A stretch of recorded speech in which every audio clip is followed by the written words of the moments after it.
We are back for another prediction video, and it's another Novak Djokovic prediction video. He's going to be playing Alex Zverev in the semi-final, and this is me and Ben's preview.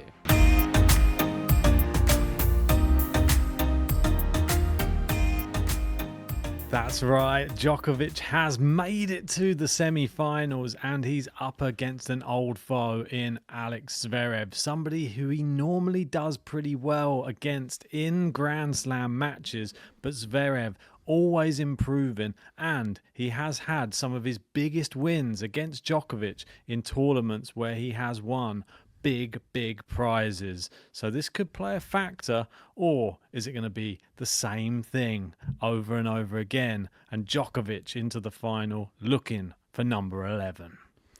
I mean, I've never doubted him, Novak Djokovic. I always knew he would be able to get to this stage, and surely he's the big favourite to win the Australian Open. Wow, there's a guy on the other side of the draw who would beg to differ, Mr. Jannik Sinner, the Italian in hot form, and barely anybody could beat him on a hard court. They're going to have to hope that his level drops and their level raises, because that's the only way it looks like anyone can stop him right now. But we're not here to talk about Sinner. We're here to talk about Djokovic and Zverev. And the fact that Djokovic got past Carlos Alcaraz in that quarterfinal was absolutely incredible. The level he was able to raise his game to after the injury, he became more aggressive. He pretty much just revolutionized his game in the moment. And that's what we're hoping to see again against Alex Zverev. No injuries, just more of an evolution of his game once more. Okay, so I've tried the new Nole Fam JG version. I'm now going to be going back to factory settings of the old JG and giving my thoughts. So, Novak Djokovic was great against Carlos Alcaraz. This is a different prospect. Zverev is someone who we've seen this tournament has served better than anyone. I think his time to win a Grand Slam must be getting closer. He's been in finals and mentally he struggled. Against Novak Djokovic, he also struggles. And I think it's not a great matchup for either of them. And if that makes any sense, because surely you'd think one of them has a good matchup. I think it's a really tough one to call and predict. Djokovic is not going to be pleased to be playing this level as Zverev.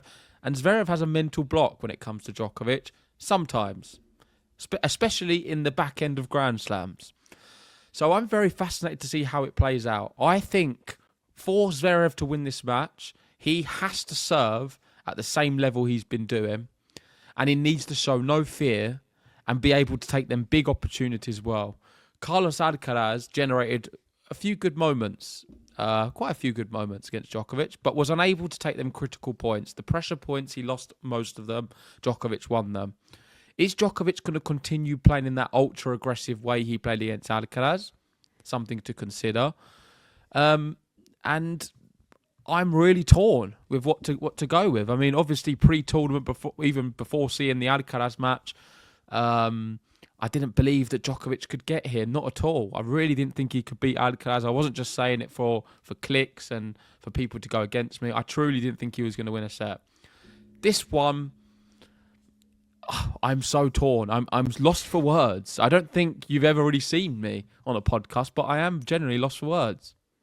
Yeah, the narrative's changed completely. I mean, I've gone from the beginning of the tournament where I did the draw preview where I put Djokovic in the final, to then coming to the actual quarterfinal preview where I predicted then Alcaraz to beat him.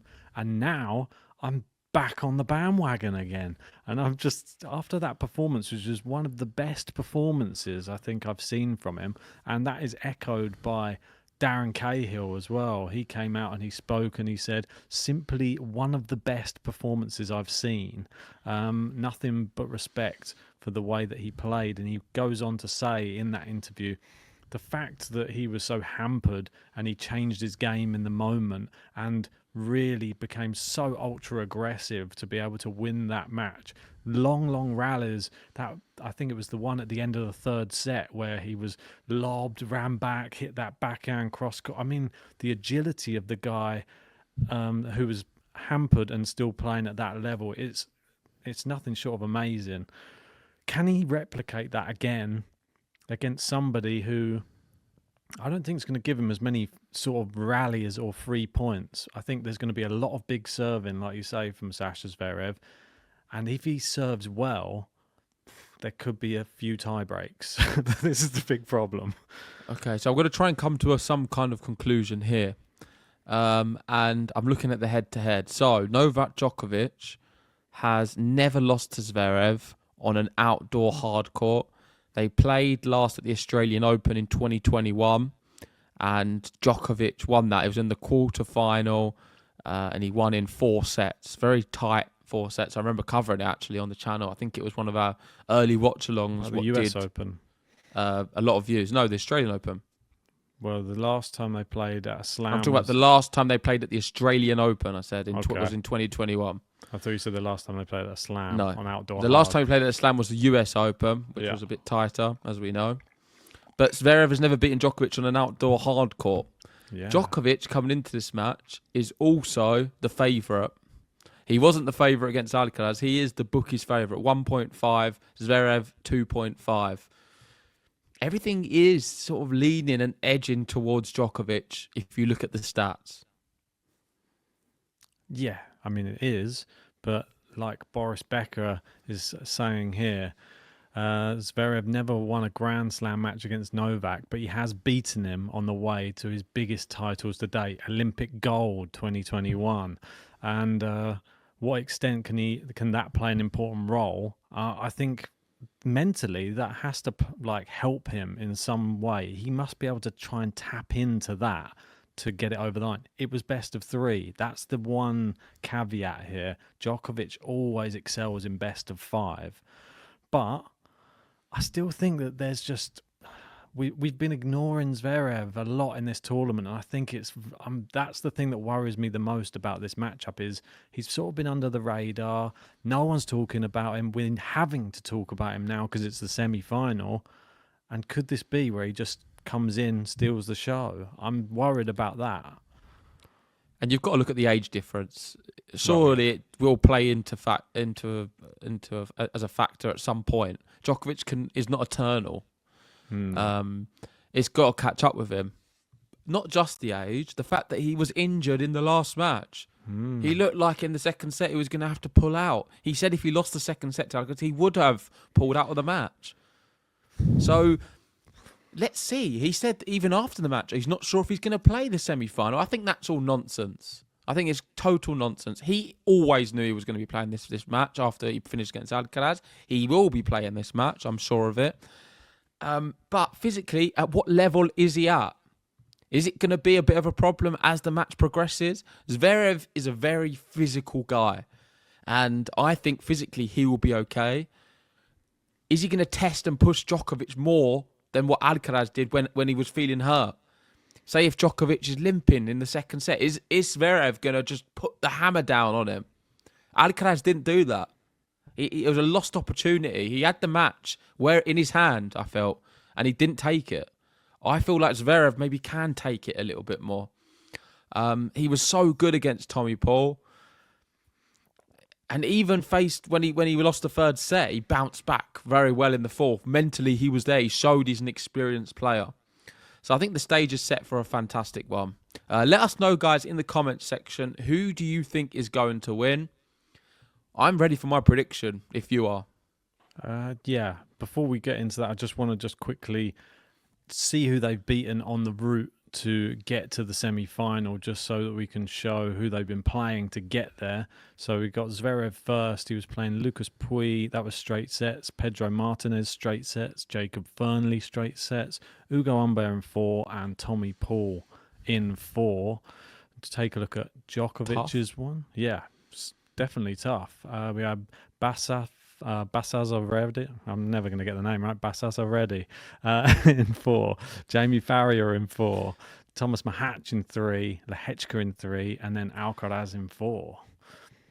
Tough. I mean, both very good, but Djokovic is, I would say, is more impressive. With the Czech duo and Alcaraz there, that is sublime. Only to drop a set out of them 3 players is astonishing. So credit to Djokovic. And the head-to-head is 8-4 in favour of Novak Djokovic. But they've not actually played for a while, 2023 being the last one. Yeah, strange, isn't it, that there wasn't any matches last year?